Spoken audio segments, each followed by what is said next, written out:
마가복음 2장 13절부터 17절까지의 말씀입니다.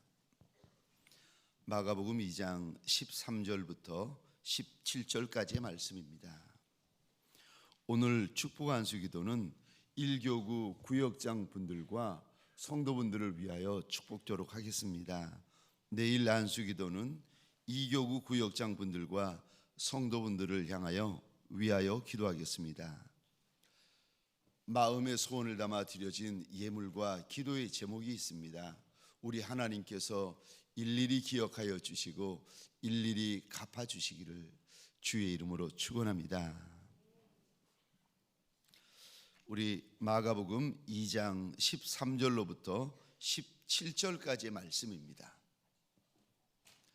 하나님 내게 무슨 말씀을 주시고 무슨 은혜를 주시렵니까?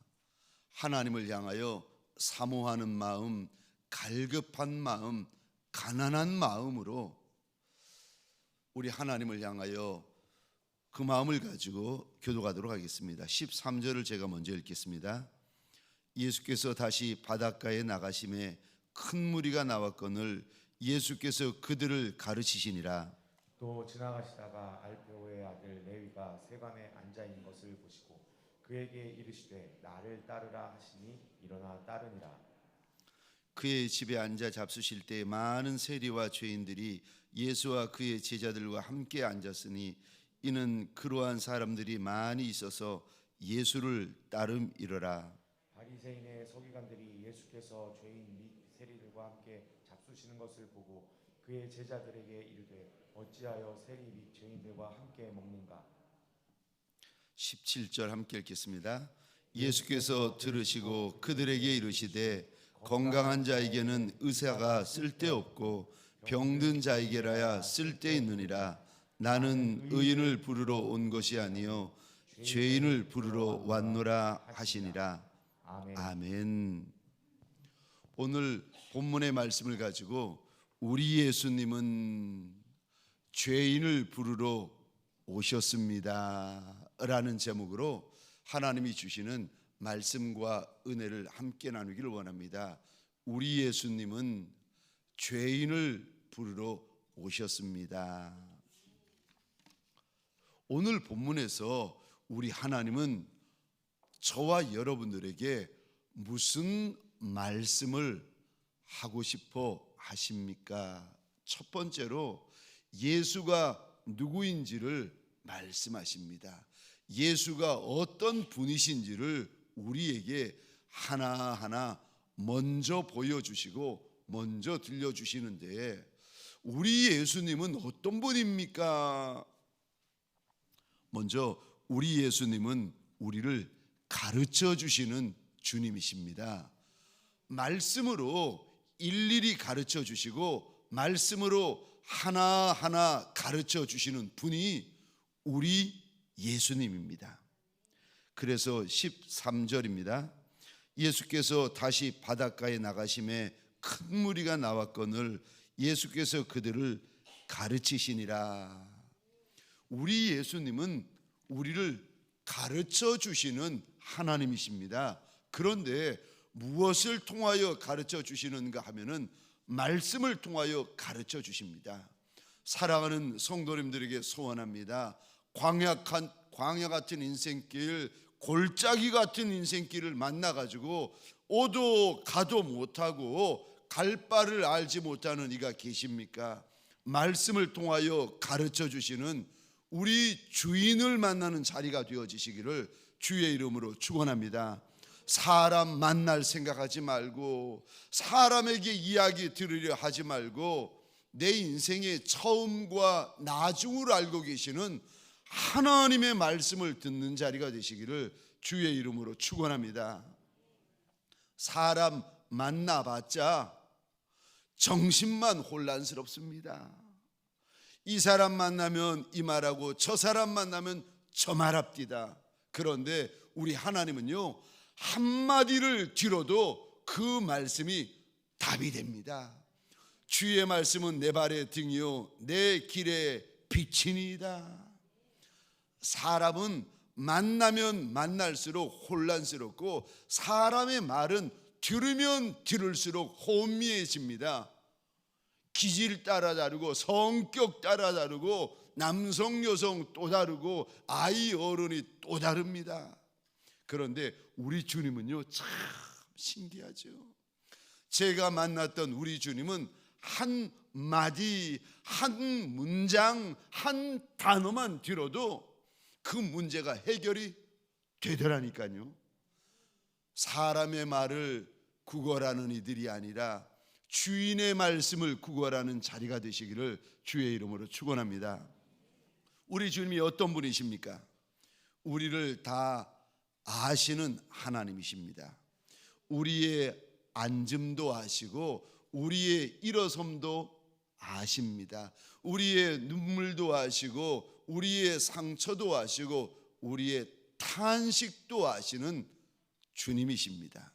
그래서 14절은 이렇게 말씀하십니다. 또 지나가시다가 알페오의 아들 레위가 세관에 앉아 있는 것을 보셨다. 그냥 그가 앉아 있는 거, 세관의 의자에 앉아 있는 거 봤다. 아니요, 세관의 의자에 앉아 있는 것뿐만이 아니라 그의 알페오의 아들 레위의 전 존재를 보셨고 전 존재를 아셨다는 말씀입니다. 의자에 앉아 있다가 의자에 서 있다가 그것이 예수에게 무슨 의미가 있겠습니까? 우리 예수님께서 저와 여러분들의 전 존재를 아시는 주님이십니다. 그래서 시편 139편 1절부터 우리 4절 말씀까지인데 우리 한 절 한 절 함께 읽겠습니다. 시작. 여호와여 주께서 나를 살펴보셨으므로 나를 아시나이다. 주께서 내가 앉고 일어섬을 아시고 멀리서도 나의 생각을 밝히 아시오며 나의 모든 길과 내가 눕는 것을 살펴보셨으므로 나의 모든 행위를 익히 아시오니 여호와여 내 혀의 말을 알지 못하시는 것이 하나도 없으시니이다. 아멘. 우리 하나님은 나의 앉음을 알고 계시는 하나님, 나의 일어섬을 알고 계시는 하나님, 나의 말까지 다 알고 계시는 하나님이십니다. 뿐만 아니라 우리 예수님은 어떤 분이십니까? 우리의 갈 바를 알려주시는 하나님, 우리의 할 바를 알려주시는 하나님이십니다. 동서남북이 내 앞에 펼쳐 있는데 어디로 가야 합니까?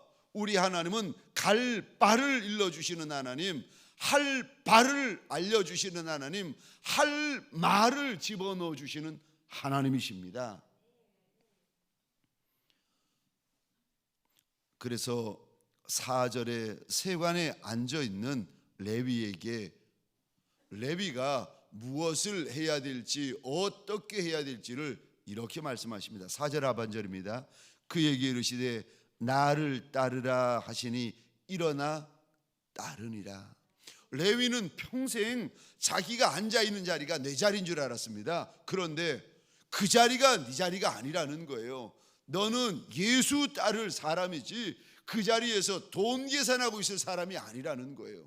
너는 돈으로 시작했다가 돈으로 끝날 인생이 아니라 비록 돈으로 시작했지만 예수로 끝날 인생이라는 겁니다. 그러니까 너는 날 따라라, 날 따라오너라. 우리 하나님은요 우리에게 갈 바를 알려주시는 하나님이세요. 우리 하나님은 우리에게 할 바를 알려주시는 하나님이세요. 우리 하나님은 우리에게 할 말을 알려주시는 하나님이십니다. 특세를 통하여 갈 바를 알게 되어지는 종들이 되어지시고 특세를 통하여 할 바를 깨닫게 되어지는 종들이 되시기를 주의 이름으로 축원합니다.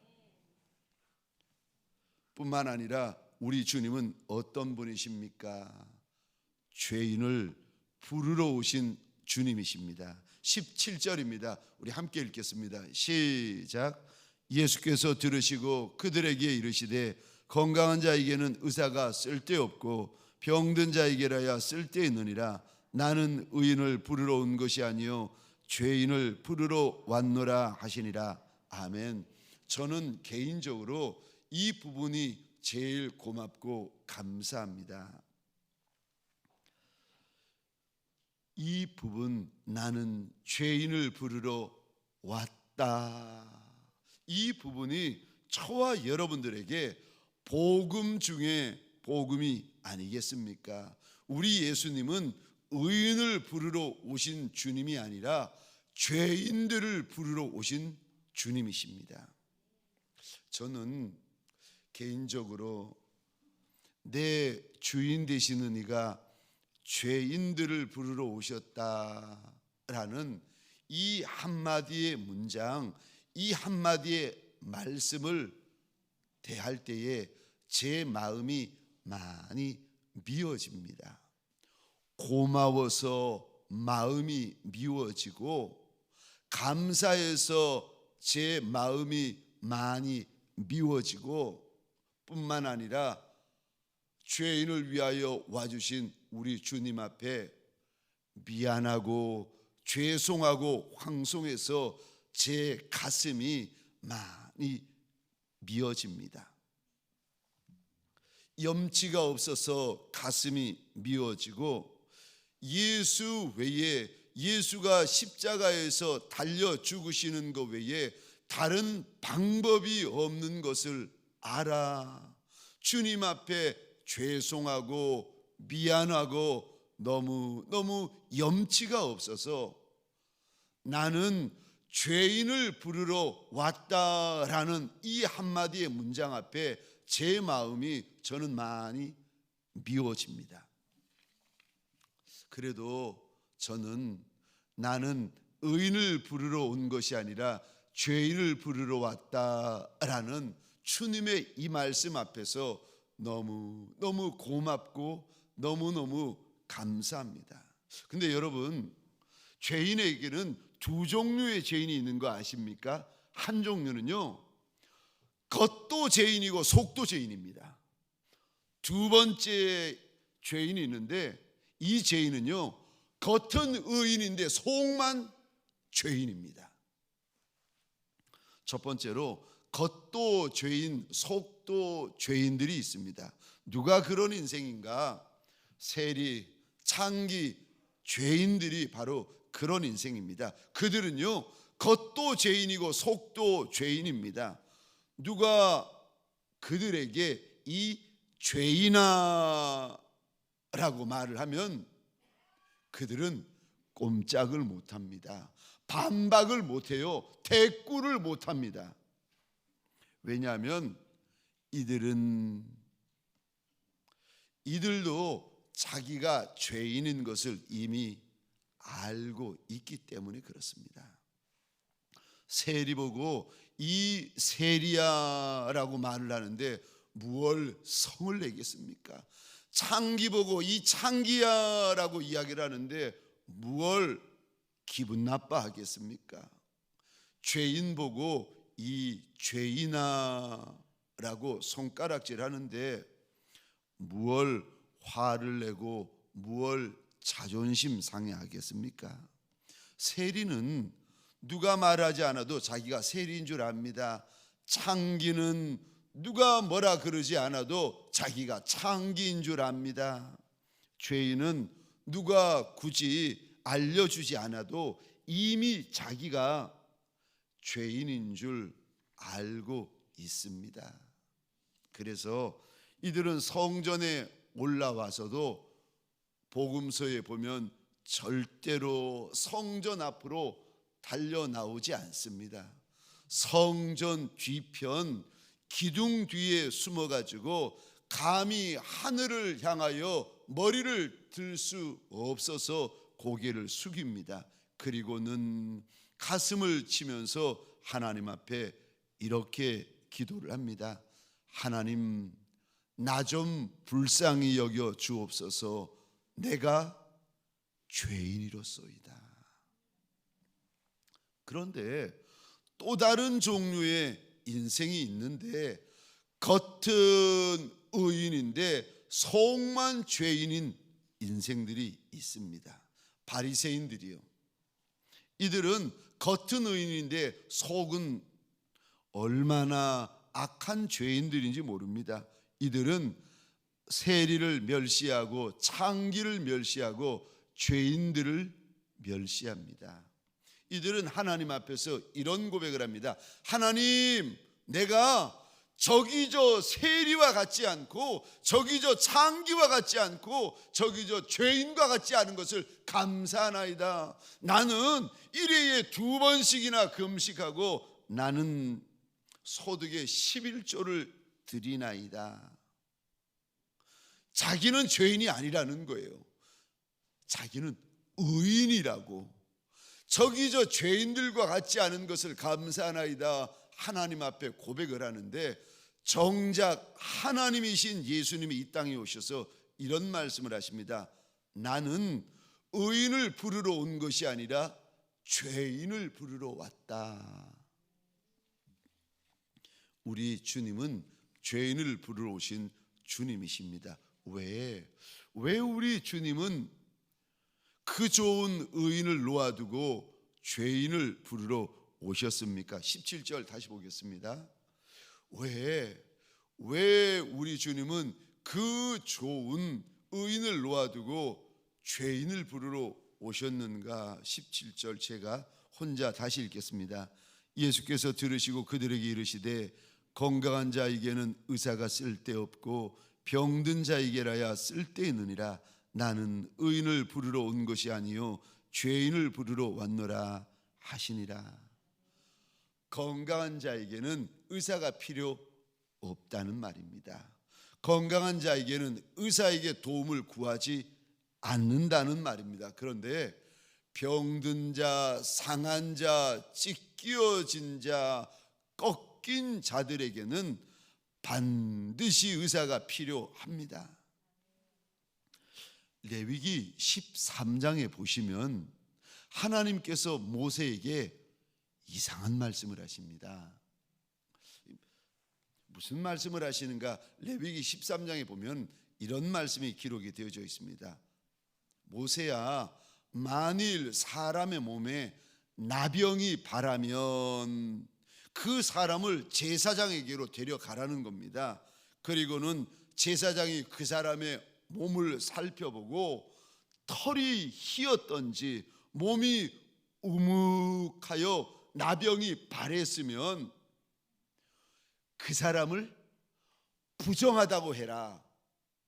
몸의 일부분에 저 털이 휘어졌거나 나병이 발한 것을 보면은 그 사람 부정한 사람이라는 거예요. 그런데 제사장이 가만히 봤는데 잘 모르겠거든. 7일을 기다려서 그 사람을 다시 관찰하고 또 모르겠거든. 7일을 더 기다려서 그 사람을 관찰해라. 뭐 여기까지는 알겠는데 그 다음에 문제가 생깁니다. 하나님이 이렇게 말씀하십니다. 여러분 잘 화면을 보시거나 잘 들으셔야 됩니다. 12절 13절입니다. 제사장이 보기에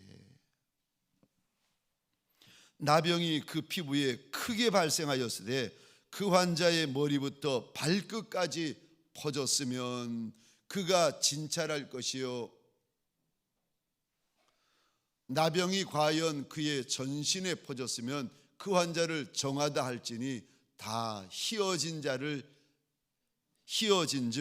정하거니와. 저를 보시겠습니까?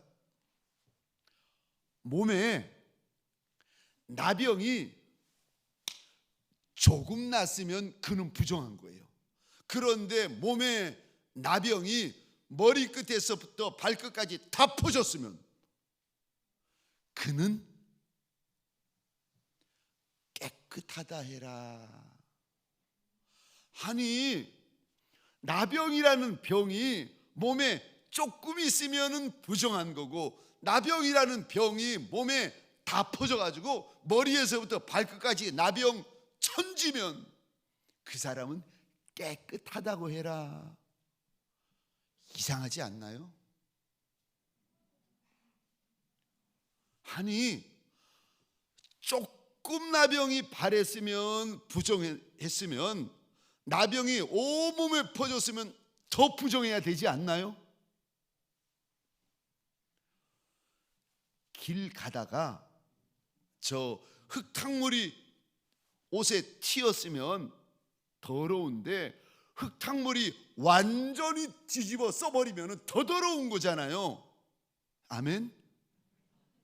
새벽 미명이시라서 이게 내 혼이 몸 안에 있는지 몸 밖에 있는지 3층 전에 올라갔는지 2층 전에 올라와 계시는지 이게 혼미하신 분들이 계실 터인데 눈 뜨시고 자 저를 보셔야 됩니다. 나병이 조금 발했으면 부정하다. 나병이 온몸에 퍼졌으면 더 부정하고 완전히 부정하고 가장 부정해야 되는 거예요. 아멘. 여기서 아멘 하셔야 됩니다. 아멘. 그런데 참 하나님 이상한 말씀하세요. 모세야, 나병이 조금 발했으면 그 사람은 부정하지만 온몸에 나병이 발해버리면 그 사람은 깨끗한 사람이다. 왜 이러시는 걸까? 왜 인간이 생각해도 말도 안 되는 이야기를 우리 하나님이 모세에게 그렇게 말씀하시는 걸까? 여러분들이 이상하게 생각되셔야 됩니다. 왜 하나님이 이렇게 말씀하셨는가 잘 들어보시기 바랍니다. 우리 몸에 작은 흠집이 생기고 작은 상처가 생기면은 저와 여러분들은요, 얼굴에 난 작은 흉터, 얼굴에 난 작은 뾰루지를 머리카락으로 가려버립니다. 화장으로 덮어버려요. 그래가지고 작은 거는 가려지고 작은 거는 덮여집니다. 그런데 사고가 크게 나가지고 온 얼굴, 온 몸, 손과 발에 화상을 입어버리면요, 이거는 가릴 수가 없습니다. 가리는 거를 포기해요. 무슨 말인가? 자기 안에 완전히 나병이 발하고 나면은 그 사람은 자기 포기, 자기 자신에 대해서 절망을 해버립니다.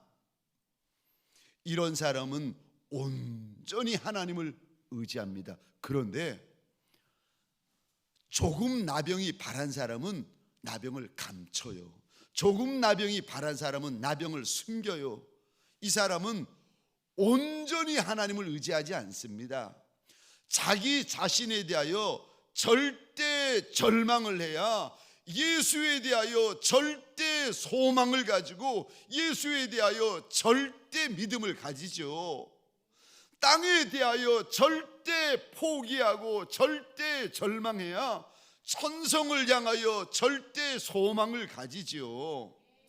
두 주인 섬길 수 없다. 두 주인 섬길 수 없다. 우리 주님이 분명히 말씀하십니다. 땅도 섬기면서 하늘도 섬기는 인생이 있을 수 없다는 거예요. 물질도 섬기면서 예수도 섬길 수 없다는 겁니다. 인생은 한 주인만 섬길 수 있다는 겁니다.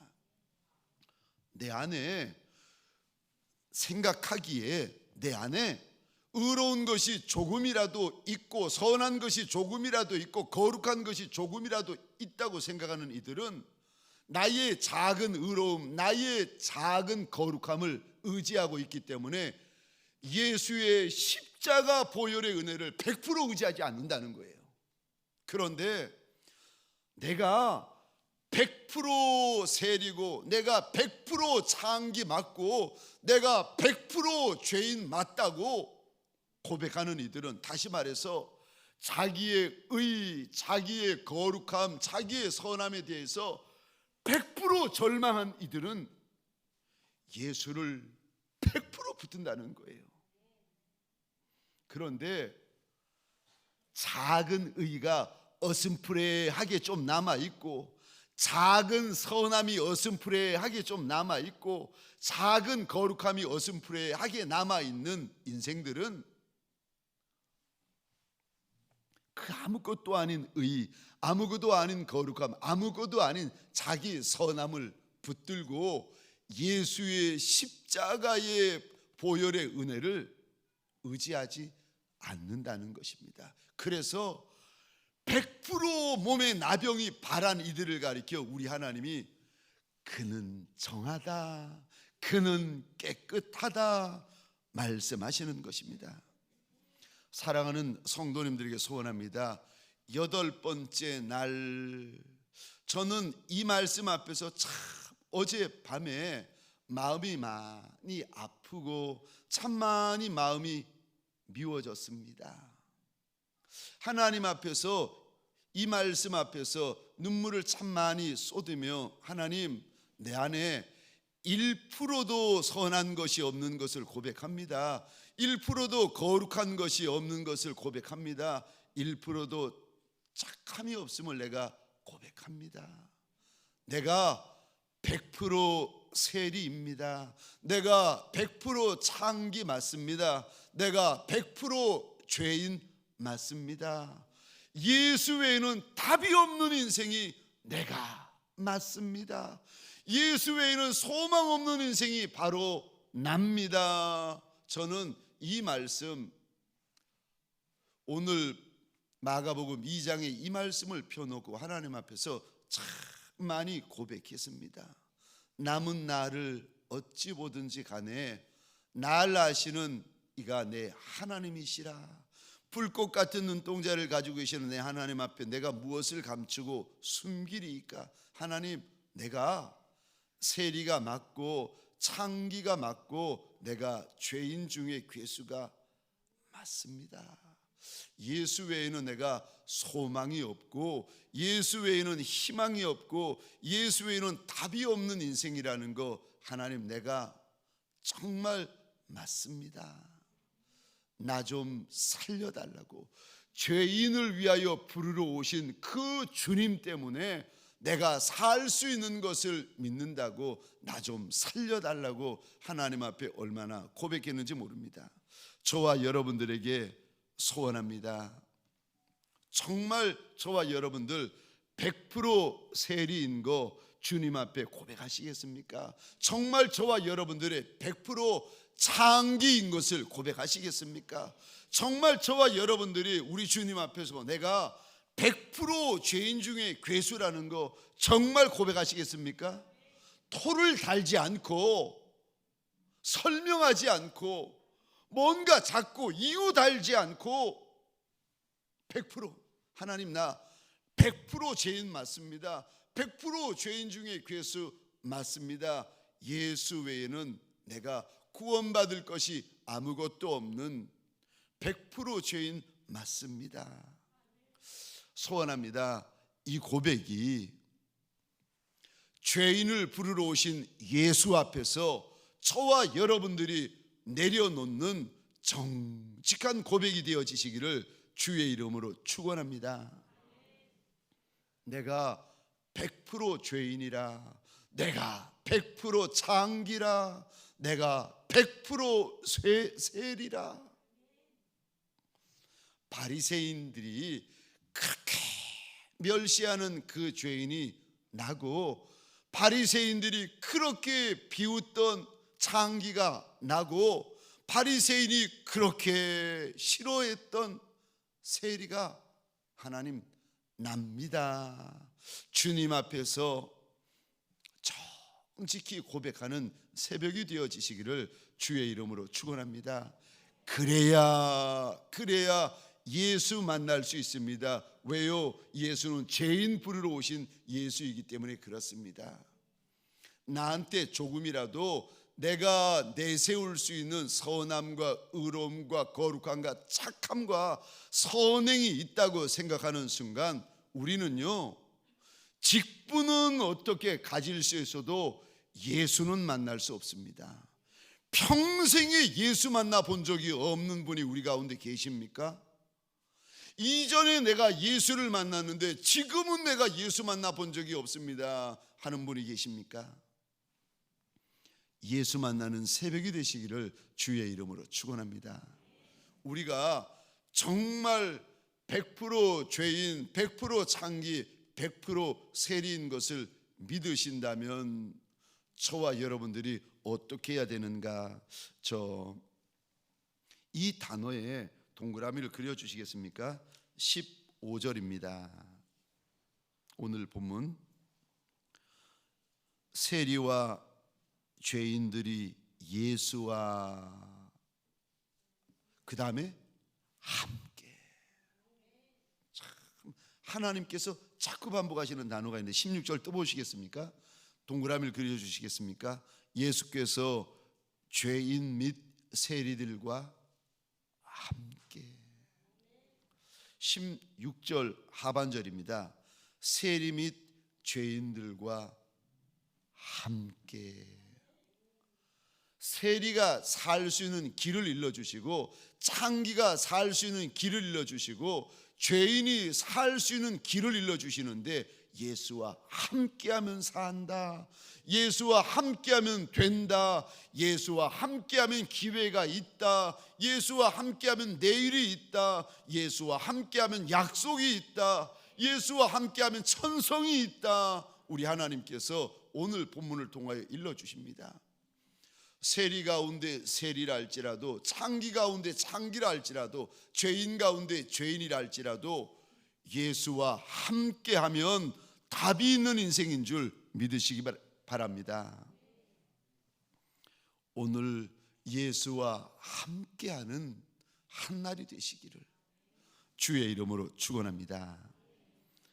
오늘 말씀에 대한 적용입니다. 당신이 오늘 하루를 예수와 함께 먹고, 예수와 함께 마시고, 예수와 함께 동행하기 위하여 어떻게 하시겠습니까?